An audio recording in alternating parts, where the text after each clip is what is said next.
Spoštovani, preteklo leto so tako v sodstvu kot v celotni družbi zaznamovale razmere, povezane s številnimi omejitvami zaradi epidemije koronavirusa. Ta situacija žal tudi v tem trenutku še močno vpliva na naše življenje in delo. Zato je drugačen tudi moj letošnji nagovor ob otvoritvi sodnega leta, saj se zaradi zaostrenih razmer žal tokrat ne moremo srečati na vsakoletni tradicionalni prireditvi, ki predstavlja neke vrste mejnik med preteklim in prihodnjim. Leto 2020 se bomo gotovo spominjali predvsem po izbruhu epidemije. Nanjo smo se morali ustrezno odzvati tudi v sodstvu. Naš odziv pa je bil hiter in premišljen, s ciljem zavarovati varno delovno okolje na sodiščih in preprečiti širjenje okužb na in iz sodišč. V prvem spomladanskem valu smo takoj prešli na omejeno poslovanje. Praviloma so se sodni postopki odvijali le v nujnih zadevah. Kasneje pa smo naše ukrepe postopoma sproščali, dokončno v poletnih mesecih, vendar so se v času jesenskega drugega vala epidemije ponovno pojavile razmere, ki so zahtevale ponovne omejitve in posledično zmanjšani obseg poslovanja sodišč. Usmeritev sprejeta znotraj sodstva, in sicer da se spremlja stanje okuženosti v državi, da se spremlja ukrepe vlade in da se spremlja priporočila Nacionalnega inštituta za javno zdravje, ter da se temu ustrezno prilagaja spremljajoče ukrepe, se je izkazala kot primerna nastalim razmeram. Hkrati pa so predsedniki posameznih sodišč odgovorno skrbeli za dosledno izvajanje ukrepov, temu primerno organizirali delo na sodiščih in skupaj z vsemi zaposlenimi poskrbeli, da sodišča niso postala žarišče okužb z koronavirusom. Gotovo so opisane razmere pomembno okrnile delovanje sodnega sistema, predvsem pa na prvi stopnji odločanja. Hkrati pa se je v pretežnem delo preusmerilo iz sodnih dvoran in pisarn na delo od doma, na delo preko računalniških aplikacij z oddaljenim pristopom. Tako se je manj kot v letu dni delovanje sodstva, lahko rečem, moderniziralo v smislu bistveno povečanega elektronskega poslovanja. S tem pristopom in ob dejstvu, da so bila nekatera področja delovanja že poprej v celoti informatizirana, se je sodstvo izognilo še hujšim posledicam nastalih razmer, čeprav so se te razmere seveda ustrezno odrazile tudi v storilnostnem izpadu pri delu sodišč.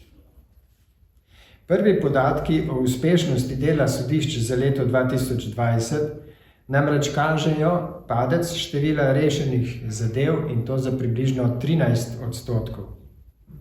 Število nerešenih zadev ob koncu leta pa se je v primerjavi z letom 2019 povečalo za približno 7,5%. Po drugi strani pa je pozitivno, da je povprečni čas rešitve zadev ostal na podobni ravni kot v letu 2019. Tak rezultat poslovanja je pravzaprav boljši od pričakovanega. K temu pa je izrazito pripomogla povečana storilnost sodstva v poletnih mesecih, ko je bilo rešenih opazno več zadev kot v primerljivih mesecih leta 2019. K temu je svoje pripomoglo tudi to, da smo se odločili skrajšati sodne počitnice, ki so tako trajale v avgustu le 14 dni. V vsakem primeru pa bodo slabši rezultati poslovanja v letu 2020 vplivali na delo sodstva v prihodnjih letih, v določeni meri pa tudi zameglili uspešnost poslovanja sodišč v preteklih obdobjih, ko smo leto za letom uspeli zniževati število nerešenih zadev. Po drugi strani podatki kažejo, da dolgoročni in sistemski ukrepi sodstva delujejo, predvsem na področju informatizacije, in na področju izboljšanja upravljanja sodišč. Dosežki zadnjih let so bili opaženi tudi v tujini. To je na primer razvidno iz lani prejete ocene Komisije Evropske unije o stanju pravne države v Sloveniji. Ta ocena je v pretežnem delu pozitivno naravnana. Spodbudni pa so tudi rezultati lanske obsežne raziskave o zadovoljstvu javnosti z delovanjem sodišč, saj so tako uporabniki, ki so imeli neposredno izkušnjo z delom sodišč, kot tudi predstavniki strokovne javnosti vedno bolj zadovoljni z delovanjem sodišč. Nekoliko pa se je izboljšalo tudi zaupanje splošne javnosti, kar nas posebej veseli, vseeno pa to področje predstavlja za nas nadaljnji izziv. Manj zadovoljstva z delom sodstva je bilo v preteklem letu mogoče zaznati iz nekaterih javno objavljenih in tudi nesprejemljivih komentarjev posameznih predstavnikov drugih dveh vej oblasti.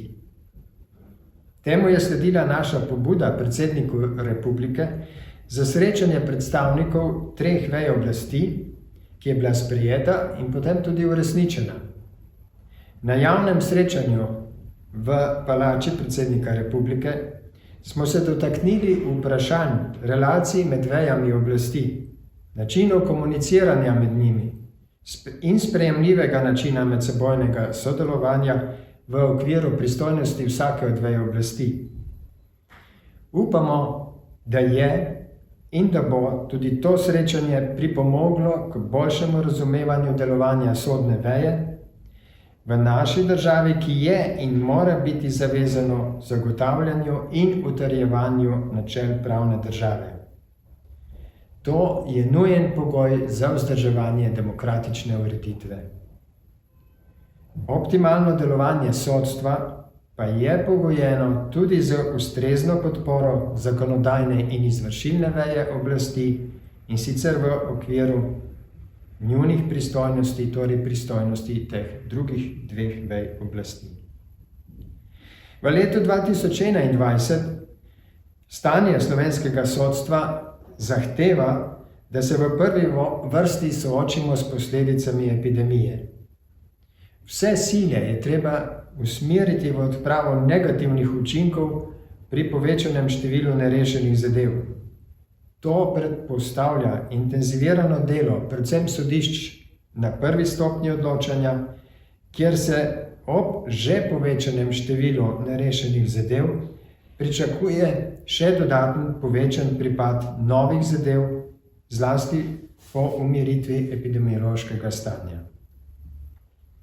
Sodišča višjih stopenj, tudi Vrhovno sodišče, so v tem času manjšega pripada zadev uspela še izboljšati kvantitativne rezultate svojega poslovanja.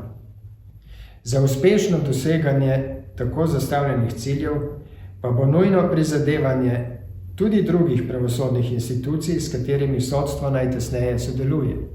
Pri tem mislim predvsem na državno tožilstvo, državno odvetništvo, Ministrstvo za pravosodje, in vsem tem gre tudi ob tej priložnosti zahvala za njihov dosedanji prispevek k premagovanju zahtevnih razmer, v katerih smo se znašli. Med posebej izpostavljena področja, katerim bo v letu 2021 namenjena dodatna pozornost, so tako uvrščena področja upravnih sporov, reševanje kazenskih zadev ter nadaljevanje prehoda na popolnoma elektronsko poslovanje.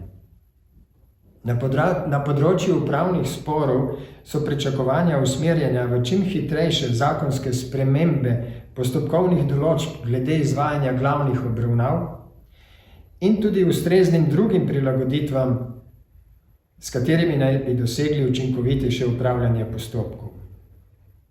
Kazensko področje naj bi dočakalo čim prejšnjo spremembo sodniške zakonodaje.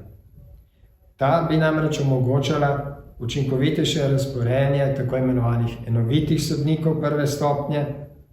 Posebna pozornost pa naj bi bila namenjena tudi zadevam, ki jim preti bližnje zastaranje ter tudi širjenju uporabe videokonferenčnega vodenja postopkov. Med delom V času epidemije pa je prišla do izraza tudi nujnost intenziviranja dejavnosti na področju elektronskega poslovanja, kjer so v teku sicer različni projekti, med katerimi je vsekakor prednostna uvedba elektronskega spisa v vseh sodnih zadevah. Vsekakor moramo ob tej priložnosti posebej omeniti tudi dogajanje na področju tako imenovane sodniške zakonodaje, kjer se stvari še vedno niso premaknile z mrtve točke. In to, čeprav so bile že pred več kot letom dni v okviru široko oblikovane delovne skupine skoraj v celoti usklajene vse potrebne spremembe. Nič drugače ni na področju ureditve položaja sodnikov in znotraj tega tudi ustrezne ureditve plačnih razmerij. Določeni pozitivni premiki so zaznani pri urejanju prostorskih težav sodišč v Ljubljani. Intenzivirala so se namreč predpripravljalna opravila za projekt nove sodne stavbe in upamo lahko, da bo morda več posluha za ureditev teh vprašanj po koncu epidemije.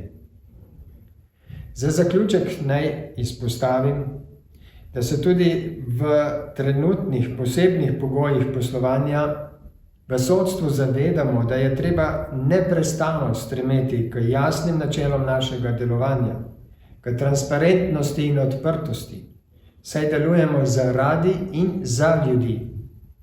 Tako bomo v vsakovrstnih razmerah, tudi takšnih, v katerih smo sedaj, zagotovili dvigovanje ugleda sodniškega poklica in zaupanje javnosti v naše delovanje. Pogoj, da bomo lahko uresničili zastavljene cilje, pa se skriva v letošnjem zaključnem pozdravu. Ostanite, ostanimo zdravi.